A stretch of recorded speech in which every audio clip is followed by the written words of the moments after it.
కుంభం వారికి కనుక చూసుకున్నట్లయితే ప్రస్తుతం మీకు లగ్నంలో రాహు యొక్క సంచారం, రాశిలో సప్తమంలో కేతువు, ధనస్థానంలో డిఫరెంట్ ఎనర్జీస్ గల గ్రహాలు కలిసి ఉన్నాయి. అంటే శని, కుజుడు, రవి కలిసి ఉంటే ఆ రవి 14వ తేదీ వరకు వాటితో కలిసి ఉండి 14వ తేదీకి మూడులోకి వెళ్ళిపోతాడు, మేషంలోకి.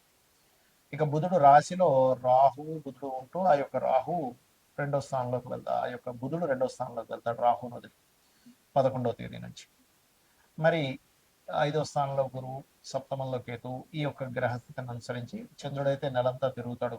అయితే అనుసరించి ఎలా ఉండబోతుంది ఈ మాసంలో మీకు, ఏప్రిల్ మాసంలో ఏ విషయాల పట్ల మీరు జాగ్రత్త వహించాలి, ఏ దేవతారాధన చేయాలి అనేటువంటి అంశాలు చెప్తుంది నేనైనప్పటికీ చెప్పిస్తుంది సాక్షాత్ లలితా అమ్మవారిగా భావిస్తూ ఆ లలితాంబిక అమ్మవారి యొక్క అనుగ్రహం మీకు పరిపూర్ణంగా కలగాలని మనస్ఫూర్తిగా కోరుకుంటూ, ఇక్కడ గమనించినట్లయితే ఈ రాశి వారికి రాహు రాశిలో ఉంటూ రెండులో ఎప్పుడైతే ఈ గ్రహాల యొక్క స్థితిగతులు ఉన్నాయో, ఇది కొంచెం ఇమాజినేషన్. ఎప్పుడైనా రాహు రాశిలో ఉన్నప్పుడు ఏంటంటే ఊహాశక్తిని పెంచుతూ ఉంటాడు. ఏం జరుగుతుందో ఏంటో, ఏం చేయాలో ఏంటో అర్థం కావట్లేదు, ఏదో జరిగిపోబోతుంది.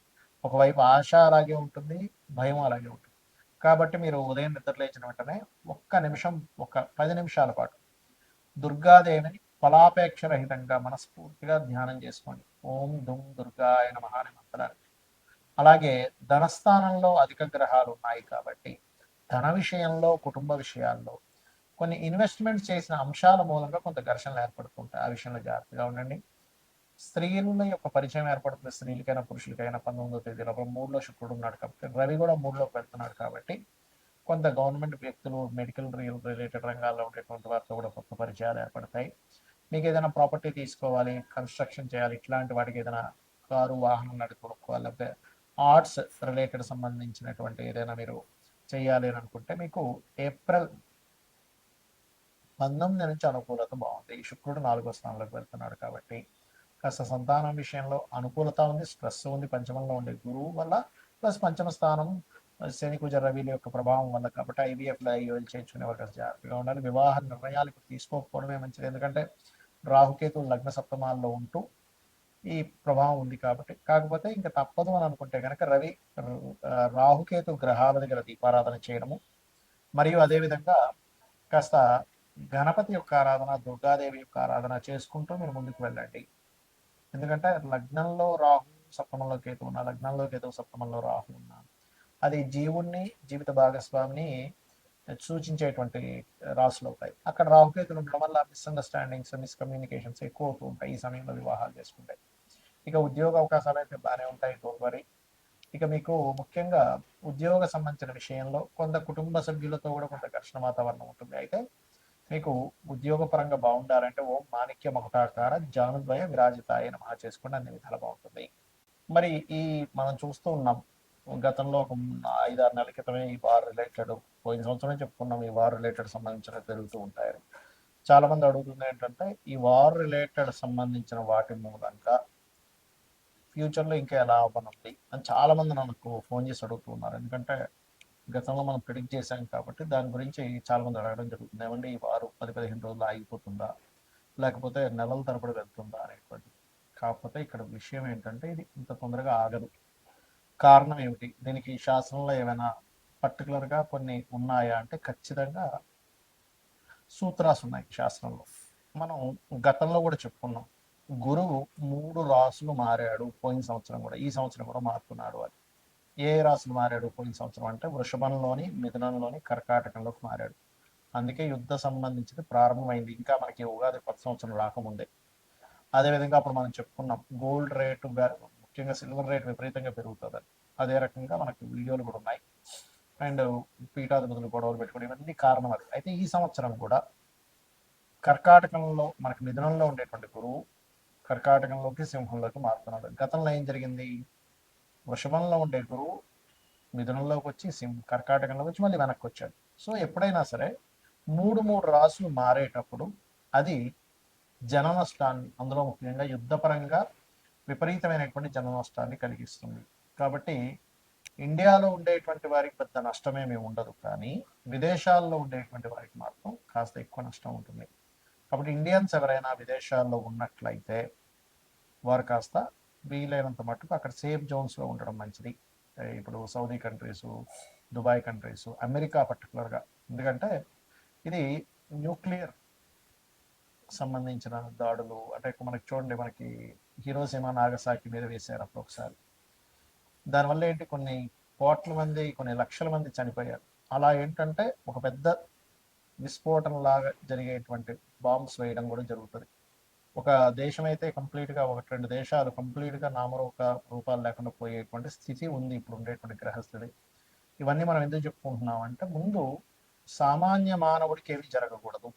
ఇలా జరగకుండా ఉండాలంటే మనల్ని రక్షించేది, నడిపించేది, మనల్ని తల్లిలా చూసుకునేటువంటిది అమ్మవారు. కాబట్టి రకరకాల దేశాల్లో ఉంటారు. చూడండి, మనం ఒక్కోసారి వింటూ ఉంటాం, ఏమంటే పెద్ద ఫ్లైట్ పడిపోయింది, ఒక చిన్న పిల్లవాడు కాపాడబడ్డాడు అంటాం. ఒక్కోసారి చాలా పెద్ద షిప్ మునిగిపోయిందని, కానీ కొంతమంది ఎందుకు బయటపడ్డారంట. ఎలా బయటపడ్డారంటే అది మిరాకిల్. మొన్న ఫ్లైట్ కూడా పడిపోతే చూడండి, ఒక అతను ఫ్రెష్గా స్నానం చేసుకొని వచ్చాడు, నడుచుకొని వచ్చేసాడు. ఏంటంటే అంత పెద్ద పేలిపోయింది, మంటలు వచ్చాయంటే అదే లక్. ఇది ఒక్కొక్కసారి మనకు పుణ్యము వల్ల వస్తుంది. అంటే మనకు పూర్వజన్మలో ఎక్కడో పుణ్యం ఉంటే ఆ పుణ్యం మనల్ని అలా కాపాడుతుంది. మరి ఇప్పుడు ఉండేటువంటి దీంట్లో మీరు ఏం చేయాలంటే, రోజు చండీ వినండి, లేదా దుర్గా కవచం చదువుకోండి.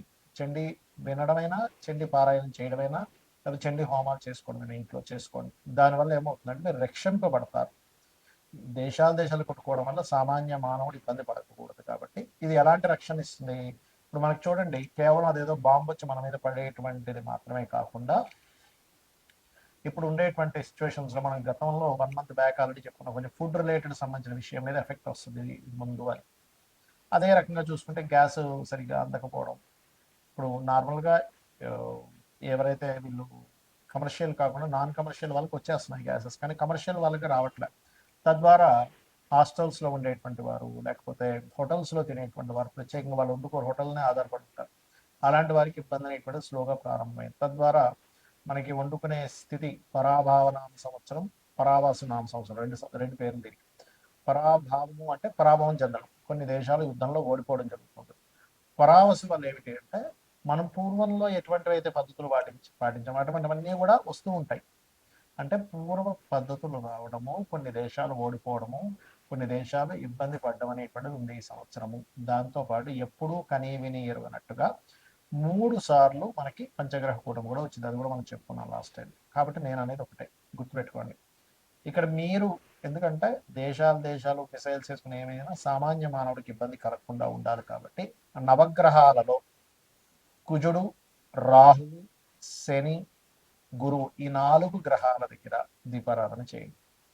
మీకు దగ్గరలో గోశాల ఏదైనా ఉంటే గోవులో సకల దేవతలు ఉంటారంటారు. కాబట్టి ఆ సకల దేవతల యొక్క ప్రభావం నీకు పాజిటివ్గా, వాళ్ళ యొక్క అనుగ్రహం కావాలి. కాబట్టి గోవులకి బెల్లము, అరటికాయలు, క్యారెట్స్, గ్రాసము, వీలైతే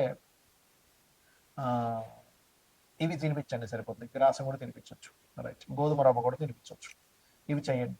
ఇక్కడ మరొక విషయం ఏంటంటే, మనం రాశి ఫలాలు చెప్పుకుంటున్నాం కదా, దీనికంటే ప్రధానంగా మీ పర్సనల్ చార్ట్ చూసుకోవాలి. అంటే మీ పర్సనల్ చార్ట్లో లగ్నం ఎలా ఉంది, లగ్నం వల్ల మీరు ఎంత ఎదగలేకపోతున్నారు, ఎందుకు ఇబ్బంది పడుతున్నారో తెలుస్తుంది. ధనస్థానాన్ని చూసుకుంటే మీ పర్సనల్ చార్ట్లో మీకు ధనము, ఏ దేవతను ఆరాధించడం ద్వారా ధనం వస్తుంది, ఏ మార్గంలో వెళ్ళడం ద్వారా మీరు ఫైనాన్షియల్గా బాగా గ్రో అవుతారు, ఎప్పుడు ఎవరికి ధనం ఇవ్వచ్చు, ధనం విషయంలో ఎప్పుడు డేరింగ్ చేయొచ్చు, ఎప్పుడు జాగ్రత్తగా ఉంచుకోవాలి, ఎప్పుడు కొరత వస్తుంది అనే విషయం క్లారిటీ వస్తుంది.